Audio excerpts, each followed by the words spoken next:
We are happy to be sponsored by War Robots, a tactical 6v6 multiplayer game that allows you to choose your own epic robot to fight against others in an arena that is beautifully designed with rich 3D graphics. Over 90 million players already installed this game, and it's constantly being updated with new robots, maps, and game modes. Be sure to join us on this exhilarating ride by getting this game.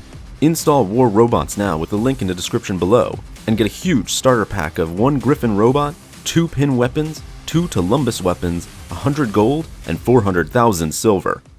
Although the clone troopers of the Republic were effective in repelling and even advancing against the overwhelming forces of the separatist droid armies during the Clone Wars, their ability to serve on the front lines was very time-constrained due to their accelerated aging. Most surviving clones were gradually forced into retirement following the creation of the Galactic Empire, with nearly all of them slowly and quietly dying off in the background as their age overtook them.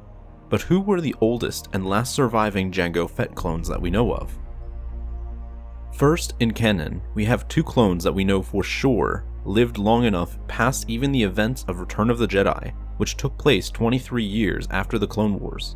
First is Rex, who originally was the captain of the 501st Legion before he deserted following Order 66, and his escape with former Jedi Padawan Ahsoka Tano.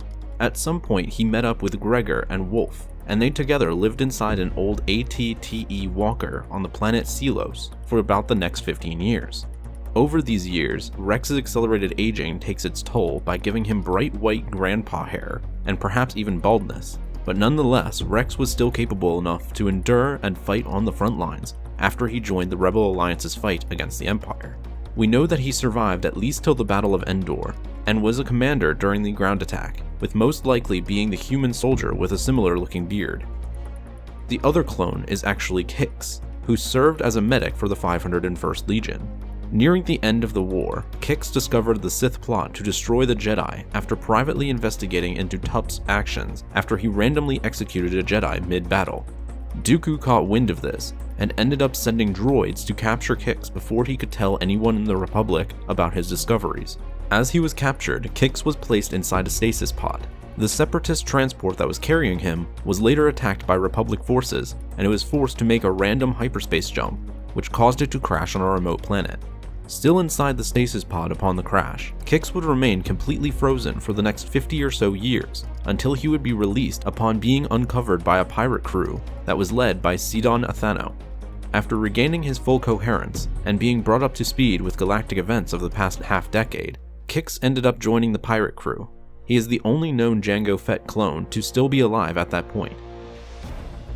In Legends, we also have 2 clones who are known for surviving a very long time, their names being Abel and Jang Skirata. Abel was a regular clone infantryman who served under Shaak Ti during the war.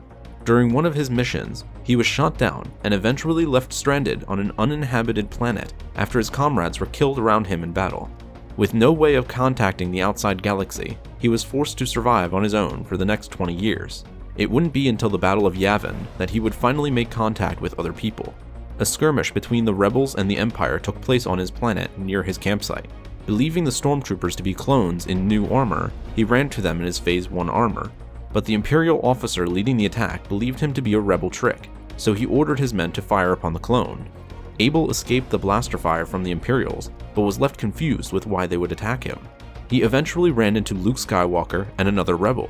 Initially puzzled at what was happening around him, Luke and his friend explained to the clone of what had transpired in the galaxy in the past 20 years. They told him of the Jedi's fall and the rise of the Empire, whom were the very enemy they were fighting at this very moment. Luke then showed the clone that he was a Jedi, just like the one Abel fought under during the Clone Wars. This prompted the clone to join them and help the rebels escape the planet from the Empire.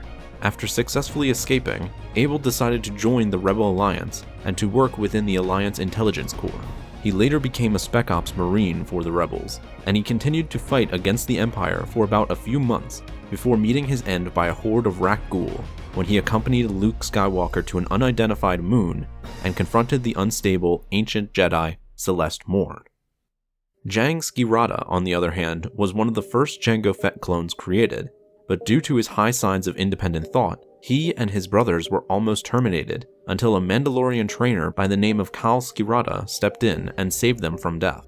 Jang became a null-class advanced recon commando and would ultimately desert the clone army and become a Mandalorian following Order 66. He and his brothers would all be adopted by Kal Skirata as they joined his clan. He and his clan would go on to provide a safe haven to some Jedi survivors, and later discover research that allowed them to reverse engineer the accelerated aging process so they could age normally. This allowed them to live normal lives and not be worried about their bodies deteriorating at twice the rate. Jang Skirata was still alive 40 years after the Battle of Yavin, putting him in his 70s. It's unknown if his brothers were still alive, but at that point Jang didn't seem like he was up to much, and his only noteworthy action was helping heal Boba Fett and later attend a Mandalorian wedding.